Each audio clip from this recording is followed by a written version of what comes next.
Banyak yang nanya, gimana caranya bisa nambahin followers secara organik tanpa harus keluar ads sedikit pun, dan ini rahasianya. Halo guys, balik sama gue William Sudana. Buat kalian yang pertama kali mampir ke channel ini setiap Senin, Rabu, dan Jumat, gue akan berbagi konten seputar sosial media, marketing, personal development, dan juga finansial untuk membantu karir kalian supaya lebih sustainable ke depannya. Karena gue percaya semua pasti bisa karena terbiasa. Dan gue sering banget dapat pertanyaan tentang gimana sih caranya naikin follower. Karena ketika kita masuk ke dalam sosial media, salah satu tujuan kita adalah punya follower yang banyak. Entah kenapa, entah mau kelihatan keren, atau karena lebih ke self satisfaction aja. Tapi follower itu adalah jadi satu tolak ukur apakah konten kita itu berhasil atau enggak. Dan di video kali ini gue mau bagiin gimana caranya kalian bisa naikin follower kalian tanpa harus keluar uang sedikit pun. Karena banyak di luar sana cara-cara yang dihalalkan untuk mencari follower. Contohnya lempar giveaway, bagi-bagi uang, dan itu of course itu terbukti sukses untuk menghasilkan follower-follower baru. Tetapi pertanyaannya adalah apakah mereka benar-benar follow kalian untuk konten kalian atau karena giveaway yang kalian bagikan. Tapi di sini kita mau bangun gimana caranya kalian bisa punya super fans, follower yang memang follow kalian karena konten yang kalian bagikan. Ada 5 hal. Kita mulai dari yang pertama. 1, nggak bisa bohong bahwa kita butuh yang namanya konsistensi. Dimana konsistensi ini adalah kunci dari semua keberhasilan kita. Mau kita bikin konten, mau kita ngebangun bisnis kita, mau kita dapat nilai bagus di kuliah, itu semua membutuhkan konsistensi. Dan sama halnya ketika kalian juga menjadi atlet, kalian juga butuh konsisten latihan supaya kalian tuh terbiasa dan memahami kira-kira apa seluk-beluk dan hacks yang bisa kalian terapkan ketika melakukan pekerjaan tersebut. Dan sama halnya ketika membuat konten, kalau kalian nggak konsisten, kalian pasti akan kena kick out dari algoritma. Dan ini yang nggak mau kita alami. Jadi membuat konten secara konsisten ini adalah sebuah kunci modal awal yang bisa kita lakukan. Banyak orang yang mau punya followers banyak, tapi mereka tuh males banget tuh bikin konten. Dan ini udah jadi satu drawback yang menurut gue kayak nggak masuk akal. Kalau misalnya kalian mau punya followers yang banyak, ya kalian harus mulai dengan rajin membuat konten dulu. Tapi ada juga orang-orang yang membuat konten secara terus-menerus konsisten kok. Mereka bilang, gue udah bikin konten setiap hari.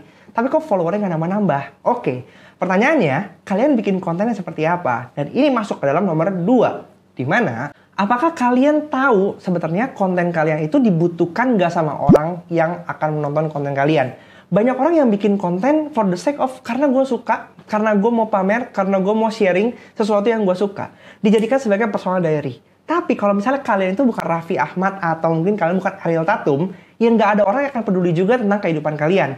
Jadi fokusnya rubah. Gimana kalian itu bisa membantu orang-orang yang akan menonton kalian itu. Karena secara logika, orang melihat sebuah konten itu karena mereka punya satu masalah. Antara masalah tentang ilmu, mereka nggak tahu sesuatu, mereka butuh tutorial, atau mereka butuh hiburan. Kalian tinggal jawab dengan konten tersebut. Tipe-tipe konten yang hiburan, atau konten-konten yang edukatif.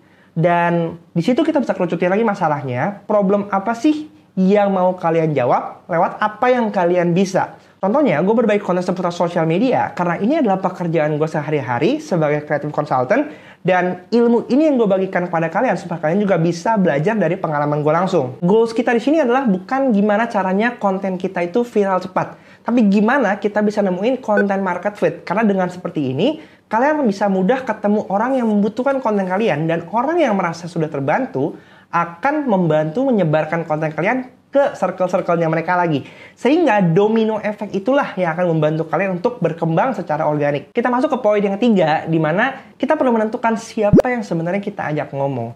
Seringkali dalam proses kita membuat konten, kita terlalu banyak memilih interest. Misalnya, saya mau dikenal sebagai calon ibu muda. Saya mau membantu mereka untuk bisa belajar make up, belajar masak, belajar parenting. Banyak banget yang dibantuin nih. Jadi sebenarnya kalian mau bantu orang yang kesusahannya apa? Untuk di tahap awal, kalian tuh perlu memilih satu spesifik masalah yang fokus. Jangan terlalu banyak memilih interest, karena pada akhirnya orang bisa bingung.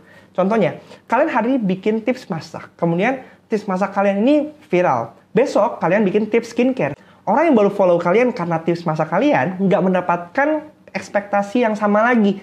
Kemudian kalian bikin tips parenting. Ada orang yang pertama kali follow kalian karena tips masak, udah 2 kali kepapar konten yang nggak mereka harapkan. Akhirnya mereka jadi semakin lama semakin bingung. Jadi fokus dulu. Kemudian level of understanding orang tersebut tuh sebagaimana?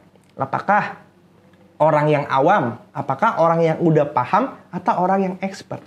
Ketika kita bisa mensegmentasikan siapa yang kita ajak ngomong, ini akan mencerminkan gaya komunikasi yang akan kita gunakan. Sehingga kalian tuh nggak perlu pusing-pusing ngerasa kayak, aduh saya tuh belum expert, jadi saya tuh nggak pantes lah buat sharing-sharing gitu. Padahal kalau misalnya orang yang kalian ajak ngomong itu adalah orang yang awam, ilmu yang sedikit di atas mereka udah sangat bermanfaat buat mereka. Jadi coba berpikir, tentukan dulu siapa yang mau kalian ajak ngomong. Yang keempat adalah analisa, kemudian evaluasi. Banyak dari kita yang cuma bikin, tapi lupa menganalisa.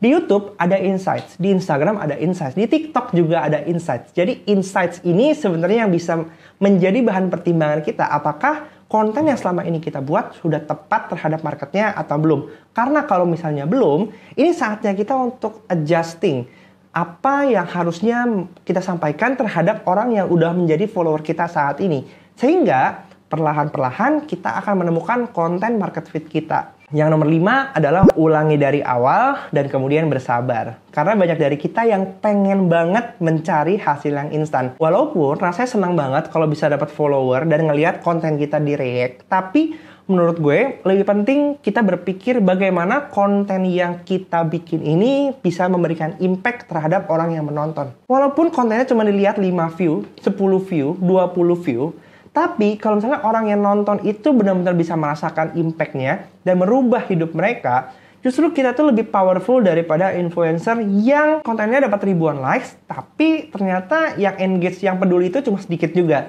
Jadi fokus kepada quality, gimana kalian bisa secara tidak langsung membantu orang lain untuk menjadi lebih baik.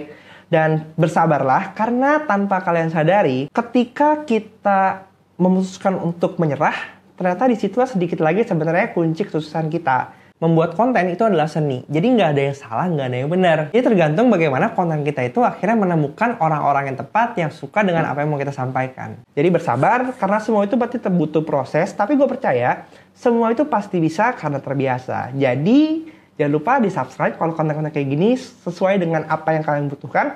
Dan hit like buttonnya. Karena satu like button dari kalian akan membantu video ini untuk bisa terpapar ke lebih banyak orang lagi. Dan kita bisa sama-sama belajar menciptakan healthier digital ecosystem. Sampai jumpa di video selanjutnya.